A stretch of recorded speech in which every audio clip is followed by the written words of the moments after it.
Bienvenido, Rafa, que os recuerdo que es arquitecto y gerente de India Arquitectura y experto en arquitectura saludable y emocional. Todo tuyo, Rafa. Hola, muchas gracias. Muy buenos días. A ver si el paso a diapositivas.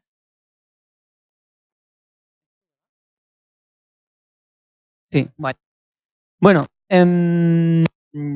yo he venido a hablar de este tema, pero sobre todo de arquitectura. No voy a hablar de medicina. ¿Conocéis el concepto de salud mental? Los más jóvenes, ¿sí? ¿No? Bueno, os voy a compartir una experiencia que hemos tenido en el despacho a raíz de una manera de trabajar que utilizamos nosotros, que es la arquitectura de emoción. Pero para poner un poquito en contexto el asunto, vamos a hacer una pequeña reflexión de 3 minutos antes de empezar. Entonces, todos conocemos la arquitectura sanitaria, la arquitectura hospitalaria, son los despachos y los estudios especializados en trabajar estos edificios extremadamente complejos de diseñar y de trabajar en ellos. Pero no sé si bueno, esto es el máster de la escuela, bueno, la escuela SER relacionado con el COAC. Siempre se centran en la atención al profesional, o siempre, o hasta ahora, porque ha habido un cambio de tendencia, la atención al profesional y la atención al enfermo. Es decir, el enfermo no deja de ser una persona a la que han de asistir. Insisto en la idea de atención. ¿Por qué insisto en la idea de atención? Porque resulta que hay dos realidades que todos estaremos de acuerdo en que ya están muy, muy cercioradas. El estado emocional de una persona influye tanto positiva como negativamente en su recuperación física. Esto es una verdad. Y al mismo tiempo sabemos ya, a través de la neurociencia y unos conocimientos que están ahora en auge, que los espacios que nos envuelven inciden en nuestras emociones, en positivo o en negativo. De manera que es muy fácil concluir que si nosotros tenemos en consideración este conocimiento, podemos crear espacios que suban emocionalmente el estado de las personas, de manera que ya no sean un agente pasivo en un centro hospitalario, sino que sean un agente activo. Su estado emocional ayuda a la recuperación de cualquier tipo de enfermedad. Y os ponemos un par de ejemplos. Bueno, aquí hay un par de datos importantes. Ya se ha demostrado que los contornos curvos, un centro de maternidad, activan patrones de comportamiento cerebral relacionados con la recompensa y el placer, mientras que las formas más abruptas, más rectas, activan la amígdala y emociones más relacionadas con la amenaza y la reacción. Evidentemente, un tipo de emoción frente a otra en una determinada necesidad de salud, pues es más favorable que otra.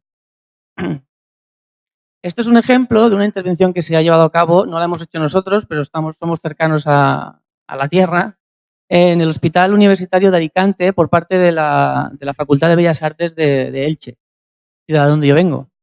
Es evidente qué objetivos había detrás de esa intervención. Esto es la planta de oncología infantil, donde están los niños enfermos.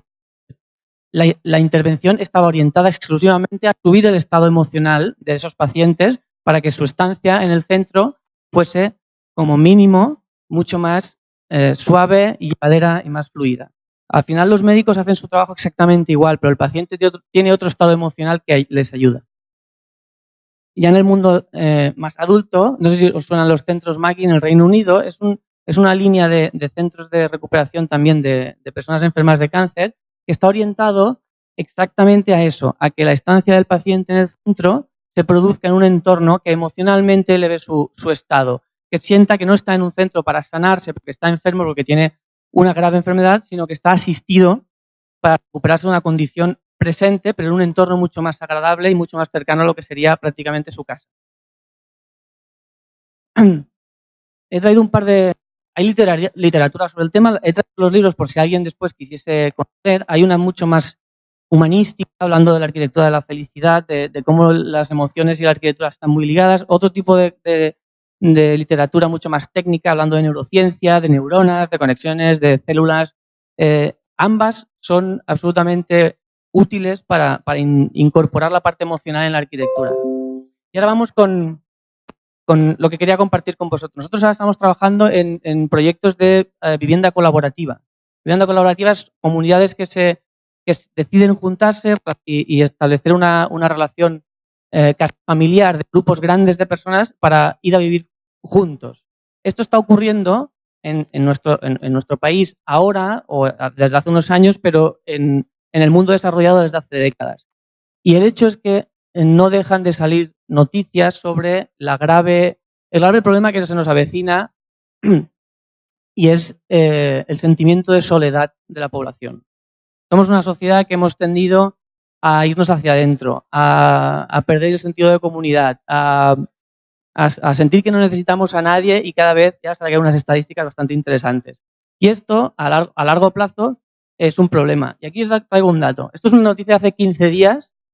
La soledad explicaría el 84% de la... a ver si lo he escrito mal. Bueno, os lo digo de memoria.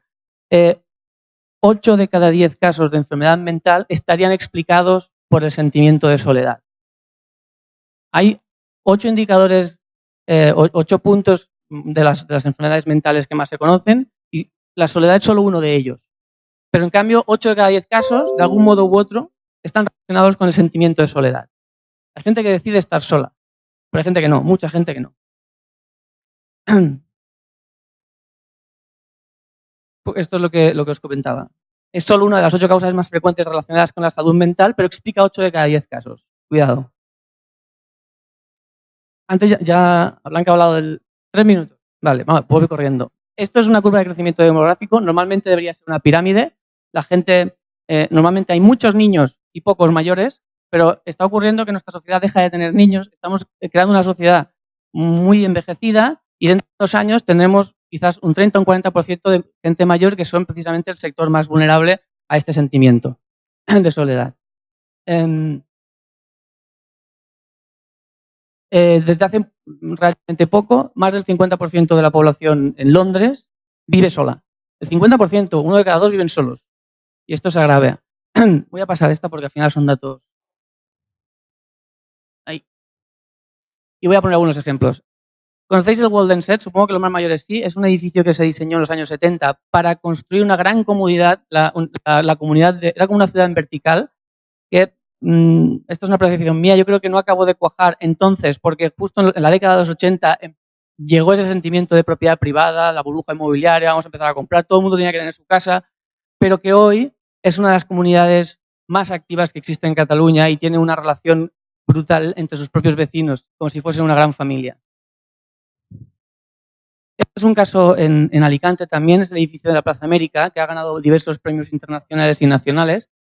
Y este es un poco la certificación de lo que la sociedad está necesitando. Aquí viven 72 familias. Es un edificio donde mezclan jóvenes con mayores, con una proporción mucho más grande de gente mayor, donde se han producido una serie de sinergias internas, de manera que, y en palabras de su presidente, que lo tenemos aquí, el señor José, este señor, en sus propias palabras, vivía solo en su casa, esperando que llegase el día que ya nunca más abriese los ojos. Entró en el proyecto de edificio Plaza América, ahora es el presidente y él dice que ya no cumple años, sino que se los va quitando de encima. José, cuando un día no se encuentra bien y no se levanta, sabe que alguien va a entrar por la puerta como máximo en un par de horas para ver cómo está y qué le pasa. El edificio ha destinado unas cantidades generosas de espacio en todas las plantas para tener relaciones sociales, terrazas en cubierta, huertos urbanos, zonas de biblioteca, zonas de comedor, zonas de manualidades, zonas de trabajo. Los chavales jóvenes le hacen la compra a las personas mayores y las personas mayores les hacen la comida a los chavales jóvenes, que también les reparan los muebles. Ese tipo de sinergias hace que el sentimiento que ellos tienen de su familia sea de, pues prácticamente 120 personas, que son las que viven en este edificio. Se sienten acompañados por el resto de su vida. Estamos hablando en todo momento de emociones. Este edificio no ha ganado premios porque tenga una gran calidad arquitectónica o no la tenga, que seguramente la tiene, sino por, sí, es la penúltima, por la cantidad de, o sea, el grado de emoción que ha conseguido obtener en la gente que lo habita, ¿no? Y a eso es a lo que me refiero con salud mental y emociones. Están muy, muy, muy relacionadas. Y bueno, unas conclusiones muy rápidas. Podemos, y yo creo que estamos obligados como arquitectos, a construir edificios más sostenibles. Podemos y creo que es súper conveniente hacer edificios más saludables, es algo que llevo trabajando casi 20 años, pero creo que si además logramos recuperar el sentido comunitario en las ciudades, entonces estas virtudes serán multiplicadas exponencialmente. Y hasta aquí. Muchas gracias.